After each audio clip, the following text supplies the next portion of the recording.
Welcome back to the Final Fantasy playthrough. Now that we've defeated Lich and lit up the Earth Crystal, we can finally say we've made some progress on our quest other than digging around in dungeons and doing a bunch of trading sequences, but we still have 3 more unlit crystals, so our quest still has quite a ways to go. I'm just glad to see, like, the open air again. I was kind of getting... I was beginning to see cheese instead of, like, craters and moon dust. Kind of like the textures in James Pond 3, which Helldragon fucking abhors, and I don't know why. I guess he just hates quality games. Isn't that just a fish who's James Bond? Don't start with me, Maxie, alright? He is a treasured British icon. He's no David Attenborough, but I guess. You guys better take care of that motherfucker, alright? When he dies, I will be so sad! Who will talk over animals doing amazing things? I don't know, but I'm gonna cry myself to sleep for like a month. Alright, where are we off to now, mate? We're off to Crescent Lake, because it's kind of the only port outside of... that last time we were at is Melmond. And yeah, it's pretty obvious you should park your boat there, because it's right next to the land opening that we created by giving the dwarf the TNT. But once you've gotten the Earth Crystal lit, you sort of have the entire world map open to you, but you are limited to wherever you can park your boat, and you can only do that at ports. So the nearest, and I believe only one past Melman, is this one by Crescent Lake. You can also tell that this is where you're supposed to go because these are the enemies we just encountered in the Cavern of Earth. So, RPG progression, it works. I know literally nothing about, like, the game from, like, part 2 onwards, so I'm honestly just here enjoying the ride, and I hope you guys are as well. Well, you mentioned Dissidia, which I am so glad you brought that up, because if any of you guys have been, I don't know all that much about Final Fantasy, but I played Dissidia, congratulations, you know more about the backstory of Final Fantasy 1 than anyone who has played Final Fantasy 1. Dissidia serves as the true backstory / backplot / we're sorry this game made no sense, here's an explanation for Final Fantasy 1. Like, its whole basis is rooted in Final Fantasy 1. The world of Final Fantasy 1 does not have a name until Dissidia, where it is cleverly and artistically named World A. Huh. Yeah. Okay then, I guess. But new town, new gear, and luckily in Crescent Lake, they're jacked full of silver gear, or as it's called in later versions, mithril. So it's a little confusing there. I believe I've had Entom have silver mail this whole time, which silver mail doesn't offer as much defense, but it sort of allows for more evasion. That's sort of how armor works in this game, that the higher the defense buff is, the greater the evasion debuff. So by putting on heavy armor, yeah, you can tank hits better, but you're also going to get hit more often. I can kind of see the logic behind that, because, you know, why even have high defense if everything's just going to be missing you anyway? Plus, it makes IRL sense, because if it's big and heavy and blocking all the hits, how are you gonna do acrobatics to dodge all the moves? Meanwhile, mage gear tends to be less defense granting, more evasion granting. But I may have given Tom the silver armor to begin with, because the way enemies are programmed is that they are statistically more likely to target the first party member. So sorry, Entom, you're gonna be getting hit way more than everyone else. Oh, I take all the brunt of this group anyway, it's fine. And before we get to this weird circle of mages or whatever over here, I should recount a little bit of a tidbit that happened to me when I first played the game. I bought weapons. I saw weapons in my menu. I went to fight. I wasn't doing that much damage. Later I found out you actually have to equip the weapons before you can use the weapons. Yes, I know it's fucking stupid and I am a fucking idiot for getting that wrong, but I just saw that there were weapons in the menu. I didn't even realise you actually had to equip them, so... Oh my god. I'm so spoiled by modern games, and that is completely 100% my fault. You're so modern, dude! Oh, it's so adorable, but no, it's okay. It's okay. Like, I've come to the realization that most people don't enjoy video games to be as frustrating as I do. Like, I enjoy the challenge of games. I'm not really one of those people who wants to just, sit down, turn my brain off, play a game. Like, I want to actually engage a game with thought. So, yeah, I actually played the Game Boy version first, so I played the easy version. And it got me hooked on the game. I enjoyed it, I loved it, but I wanted to go back and try the NES version. And I love the NES version. Bugs, shitty crypticness, shitty mechanics and all, it's so nice and I love it. But I absolutely understand why people prefer the Game Boy Advance version.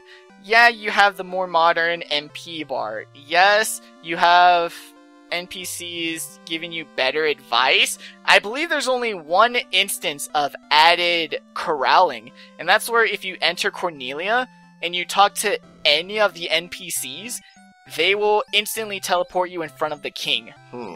Which is kind of weird because that's sort of the one point in the game that you can't really miss. Like, the Chaos Shrine is the only area that you can go. Why do you need the game to put you on track to go there? Yeah. Another thing too is that you can only buy items one at a time. You cannot multi-buy. So I had to cut there just to buy multiple items. So I get why people may enjoy the GBA. I personally do not. And I actually didn't really want to record the GBA version. Also because GBA sound chip is kind of bad, and it kind of ruins a lot of the better tracks of this game in particular. I think Flame would agree with you on that point. I mean, yeah, you get the extra Dawn of Souls dungeons, but they're not even really all that well designed. The only good thing I will give the Dawn of Souls dungeon is that you get to fight bosses from Final Fantasies 2, 3, 4, 5, and I believe also 6. Which that's kind of cool, because you get to see actually updated sprites for some of those bosses. But for the most part, I really do mean it when I say Final Fantasy NES is the true version. I mean, they built this game to be very Dungeons and Dragons-y, so when they take out some of those Dungeons and Dragons mechanics to put in modern JRPG mechanics, I sort of feel like you're defeating the purpose that Final Fantasy was created, other than to make Square Co. shit tons of money. It's kind of weird just seeing these really freaky creatures do like 3 damage to you. That is the benefit of good armor. Like, I don't know if the game is supposed to, like, the curve is supposed to be based on you being dumb enough to not put armor. So, hey, they accounted for you, Tom. Hey, that's just mean. No. Yeah, I'm sorry. I don't talk like that. That was cyberbullying, I will admit. I will get the cap off, you know. But will you be able to get the pills once they've spilled all over the floor? Oh, you're a fucking liar, Maxie. Here's a dungeon. We're gonna go into another dungeon. Up until this point, Final Fantasy's been pretty linear. Like, it's sort of just been go to this town, talk to the people, solve their problem, move on to the next town. But at this point, the game opens up to the fact that we have at least 2 options. We could go to the volcano and fight the Fiend of Fire, light up the Fire Crystal, and continue on our main quest and, reach the eventual goal of the game. Or we could use our new canoe that we got from the sages and go into this Ice Cavern and do side quests. Fucking destroy the Octodad army, mate. Just obliterate them. It's Retribution. Those motherfuckers were hardcore. I got lucky in this playthrough because the boss fight back in Marsh Cave, they actually have a random number of how many you can fight. So you can actually have easier boss fights than someone else who's played the game. Yeah. I had 2, but sometimes you can get 3. And 3 is a pain in the ass, so I'm glad that I can just bolt all these motherfuckers into oblivion. I got 2 on my run as well. Oh, that's good. Dun, dun, dun, dun, dun. Love that little jingle. I think it was all of high school, I had the victory jingle for Final Fantasy IX as my cell phone ringtone. Did you now, Maxie? I did. No, I'm a hardcore Final Fantasy fan. Like, I kind of wanted to ask this question a lot sooner, but we can do that now. What's your history with Final Fantasy? Not just one, because we kind of regaled and went over that already, and I enjoyed it. I laughed my ass off. But the series as a whole, what's your background?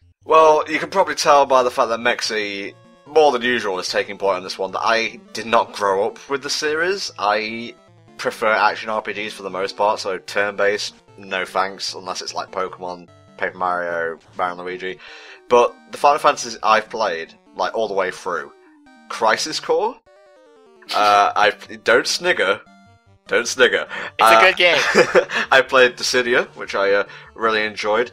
I played, I think, Final Fantasy IV DS on, like, a flash cart, and I had to use Action Replay, because after a certain point, I played it legit for a good, like, 5 or 6 hours, and then the enemies just started getting obnoxious, so I entered the code, which just lets me win battles with, like, the push of a button. And I think it was, like, the Dark Elf that I got stuck on, so I was like, you know what, fuck it. I was more interested in the story anyway, and that's my story. Also, I played, like, an hour of Final Fantasy X, and that's about it. That's your story? Listen to it, because it may be the last time we hear it. Nice segue. But hey, you said Dark Elves gave you a hard time, at least you got your revenge on Astos. So yeah. There you go. Happy ending! Fuck that guy. My background is actually a lot weirder than you may think. I got introduced to Final Fantasy through Kingdom Hearts. Yeah, I imagine a lot of people did, actually. I mean, for how much I love the old retro-y games, I didn't start Final Fantasy until way later. I was watching a friend play Kingdom Hearts, so I didn't even own Kingdom Hearts myself. I saw a friend playing it, and it's like, oh my god, this is the coolest fucking thing ever. Who are these characters? Speaking mostly about Leon and Cloud, which, bad young NPM. Those are not good characters. Don't like those characters. Yeah. But what happened was, I believe it was at an outlet mall. There was a Sony store. And, like I said, Kingdom Hearts 1 was already out. And they had copies of Final Fantasy VII.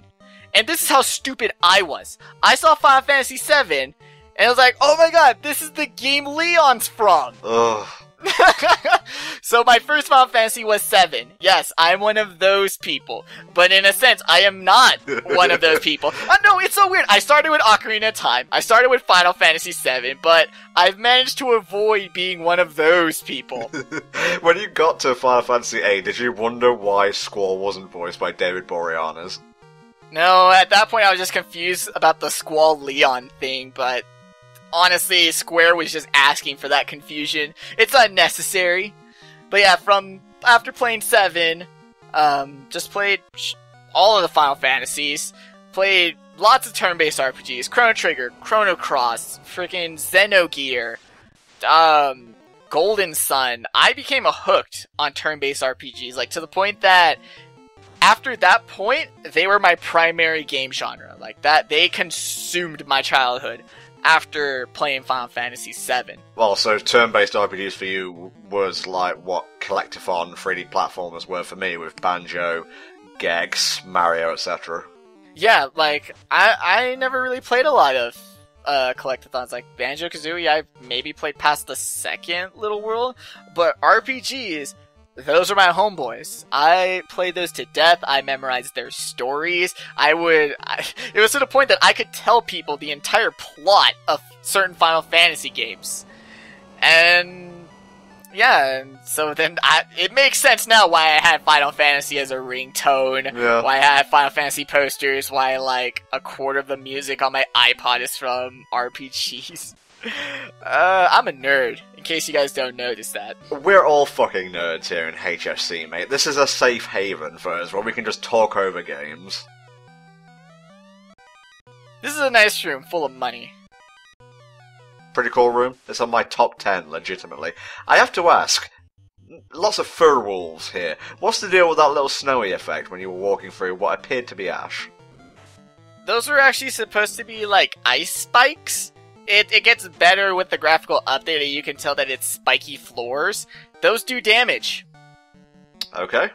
Yeah, I know. It's sort of a dick move when the enemies can kill you just as easily. Why do you have to throw in damaging floor tiles? But once again, it's in Dungeons & Dragons, so might as well put it in Final Fantasy. They took it a little too far.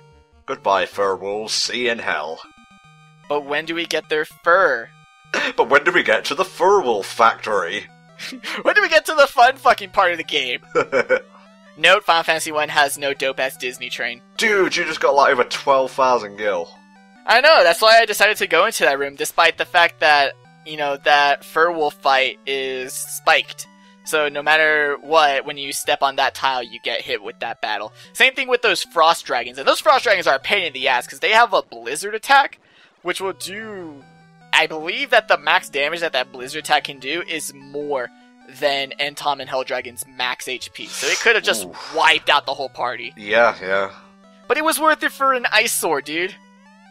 That's the other thing, too, about doing Ice Cavern first, is that if you're doing later versions of the game, you'll get all these ice equipments that are super helpful in the later fire-based dungeon. Yeah. Here they just have, you know, they're legitimately better. Like, they offer more defense, but the element add-on does nothing. There's no point. I'm just punching with a giant icicle right now. Oh my god in heaven. This is the eyeball fight. If you don't like instant death attacks, too bad. This is Final Fantasy. This entire dungeon has been nothing but enemies that can instantly kill you. And Eyeball, the boss, is no exception. He actually has about 4 different attacks that have the added effect of instant death. Really, Square? Really? Like, one wasn't enough? You had to... Oh, just one for each member of the party, I guess. Oh, you found that floater. Yeah, why didn't anyone flush it? But... the drawback of that is because he can cast instant death attacks, they did balance him out by giving him really low defense and really low HP. So you can the deal with that battle is supposed to be finish him before he finishes you. Thank heavens for small miracles, I guess. Like, that's why I kind of don't really get when people are like, it's the hardest fight. It's like, okay, it's a pain in the ass fight, yes, but when the strategy for a boss fight is hit it as hard as you can, as fast as you can you really say that's difficult? That's basically how I play RPGs. Exactly, so if you had gotten to this point, you probably wouldn't have even noticed how bad Eyeball was. You would have been like, this is an easy fight, because he wouldn't have even gotten a chance to set off his gaze abilities. Fought it! If only you could maybe tip the canoe? Use the canoe as a weapon? Why can't you just ram the canoe into enemies? You know, kind of like at the Southern Swamp on the big Octorok? Then again, that boat had, like, horns on it, which was badass. Oh, where's Kratos when you need him? The Hydras are pretty okay. I think the best enemy that you can encounter in the rivers are the Ochos, or Okos. Yeah, we saw one of those earlier. Yeah, no, that is not... you can't watch Dodgeball on them, which is a shame. But they bring those guys back a lot. It's kind of funny to see how many enemies you see in this game, which started off obviously as Dungeons and Dragons enemies, nowadays are actually more considered Final Fantasy enemies. The Ocho being one of them. Dun, dun, dun, dun. It's so good. It's so fulfilling. I felt like a winner every time someone called me. Even if they were calling me to say I was a shithead. It's like, thanks! I feel good. I leveled up. So where are we off to now, mate? One of the sages will let you know that you're supposed to use this floater in order to get the airship. However... Oh... it's a clean airship, don't worry. It's less dirty than it sounds. Get your head out of the gutter. Okay. But the problem is that text for how to get the airship doesn't appear until after you do the volcano. So while you can sequence break or can do things out of turn, you may screw yourself out of being lost. But we're supposed to use the floater, which is later renamed to Levystone, so that's why it doesn't sound that bad. Thank you. It's supposed to be a stone that causes levitation, or it's supposed to pull the airship out of the desert. And now we got an airship. Fuck yes, I loved when this happened in Donkey Kong Country 3 as well. I always gotta bring it back to Nintendo, I guess. We'll see you all next time for a bit more Final Fantasy. Bye bye for now.